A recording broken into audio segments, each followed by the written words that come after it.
এখানে জনাব সাবের হোসেন চৌধুরী তাকে সামনে এনে একটা মেরুকরণ করার চেষ্টা করছে এবং তিনি পশ্চিমাদের খুবই প্রিয়, রাশিয়ার আরও প্রিয়, পুতিনের সাথে তার ব্যক্তিগত সম্পর্ক খুবই ভালো, নরেন্দ্র মোদীর সঙ্গে তার সম্পর্ক খুব ভালো এবং এখনো পর্যন্ত তিনি তলে তলে কি করেছেন মির্জা আব্বাস ভালো বলতে পারবেন যেহেতু তার প্রতিদ্বন্দ্বী, কিন্তু আমরা তাকে একজন আপাদমস্তক শিক্ষিত, মার্জিত এবং ভদ্রলোক হিসেবে জানি।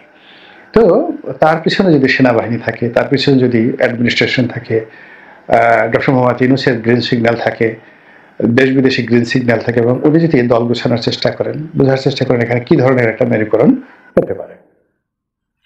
কেউ কেউ আবার সোহেল তাজকে এবং সমালোচনা করছেন বা তাকে সন্দেহ করছেন যে তিনি অস্বাভাবিকভাবে শেখ হাসিনাকে গালাগাল করছেন। তো খুব বেশি দরদ দেখানো এবং খুব বেশি বিরোধিতা করে এটা কিন্তু খুব সন্দেহজনক। সবাই বলার চেষ্টা করছেন যে শেখ হাসিনাকে গালাগালি করে, শেখ পরিবারকে গালাগালি করে তিনি একটা সিম্প্যাথি নিতে চাচ্ছেন এবং এন্টি আওয়ামী লীগ যে সেন্টিমেন্ট আছে তাদের কাছে জনপ্রিয় হওয়ার চেষ্টা করছেন। এবং আওয়ামী লীগের লোকজনের একটা সুবিধা হলো তারা তাজউদ্দিনের নাম শুনুক, শেখ হাসিনার নাম শুনুক, বঙ্গবন্ধুর নাম শুনুক, এইগুলোকে বাদ দিয়ে জয় বাংলা শুনলে বা জয় বঙ্গবন্ধু শুনলে এদের মাথা ঠিক থাকে না। তো সেক্ষেত্রে সোহেল তাজকে কেন্দ্র করেও একটা মেরুকরণ হতে পারে, এরকম কথাবার্তা হচ্ছে। আর এর বাইরে যেটি হচ্ছে যে ভারত এখানে যদি খেলে, মানে এককভাবে যদি ভারত খেলে, তাহলে সেক্ষেত্রে লতিফ সিদ্দিকী, কাদের সিদ্দিকী ভ্রাতৃদ্বয় ভারতের ১ নম্বর পছন্দ।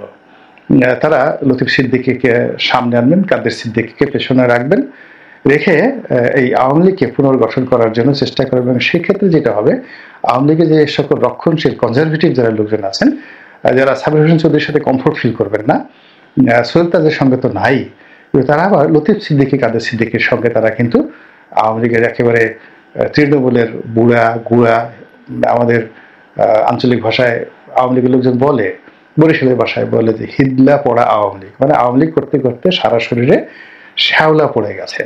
তো এই শ্যাওলা পড়া আওয়ামী লীগগুলোই কিন্তু আওয়ামী লীগের সত্যিকার অর্থে শক্তি।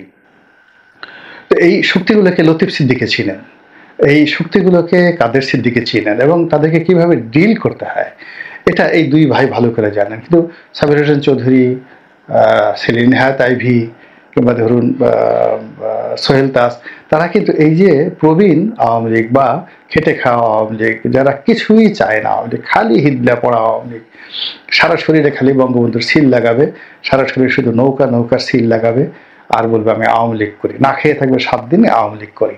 তো এই লোকগুলোকে মানে ডিল করা, এই লোকগুলোকে ঐক্যবদ্ধ করা এবং এই লোকগুলোকে সংগঠিত করার ক্ষেত্রে এখানে লতিফ সিদ্দিকীর বিকল্প নেই। এবং লতিফ সিদ্দিকী কিন্তু 1/11-এর সময় শেখ হাসিনার যাকে বলা হয় ডাকে তিনি সাড়া দিয়েছিলেন, যদিও তার সঙ্গে অনেক অবিচার করা হয়েছে, অনাচার করা হয়েছে, কিন্তু আওয়ামী লীগের একটা সুবিধা হলো যে যত কিছুই করেন না কেন দিন শেষে সবাই আওয়ামী লীগ হিসেবে মরতে চায়। এবং কিছু কিছু জায়গাতে, এবং অনেকে আমরা বিএনপিতে এসেছি, আমি এসেছি, ফজলুর রহমান আসছেন, হাবিবুর রহমান হাবিব আসছেন, কিন্তু ছাত্রলীগের প্রশ্নে কিংবা আওয়ামী লীগের ঐতিহ্যের প্রশ্নে, বঙ্গবন্ধুর প্রশ্নে আমরা একটা সার্টেন লিমিট পর্যন্ত যেতে পারি, এরপরে আলটিমেটলি স্টপ হয়ে যাই, বা বঙ্গবন্ধুকে নিয়ে কোনো একটা কথা আসলে আমরা সেই কথাগুলো বলে ফেলি। এটা আওয়ামী লীগ যারা করেছে বা আওয়ামী লীগ থেকে যারা অন্য দলে এসেছে তারা এই অভ্যাস থেকে বের হতে পারবে না। তো এই যদি হয় আমাদের অবস্থা, আর যারা সাধারণ আওয়ামী লীগ তারা কিন্তু যাকে বলা হয় কোনো অবস্থাতেই যেতে পারে না। এখানে এগুলো নিয়ে কথাবার্তা কিন্তু হচ্ছে। এর বাইরে আর একজন লোককে নিয়ে কিন্তু কথাবার্তা হচ্ছে, যিনি আওয়ামী লীগ করতেন না, জাসদ করতেন, টাকা পয়সা আছে, সেটা হলো সমকালের মালিক জনাব একে আজাদ। তো একে আজাদকে কেন্দ্র করে একটা আওয়ামী লীগ পুনর্গঠন, সেটা একে আজাদ, সাবির হোসেন চৌধুরী যদি হয়, সেটা আবার আরেক ধরনের এলিট ব্যবসায়ী, তারপরে শেষে টাকাওয়ালা, মানে এটা আলাদা। এবং একে আজাদকে যারা চিনেন, কাছাকাছি চিনেন, তিনি পারেন না এমন কোনো কর্ম নাই, তিনি সব পারেন। তার পক্ষে অনেক কিছু করা সম্ভব, নেগেটিভও করা সম্ভব, পজিটিভও করা সম্ভব, তিনি পারেন, সবকিছু করতে পারেন।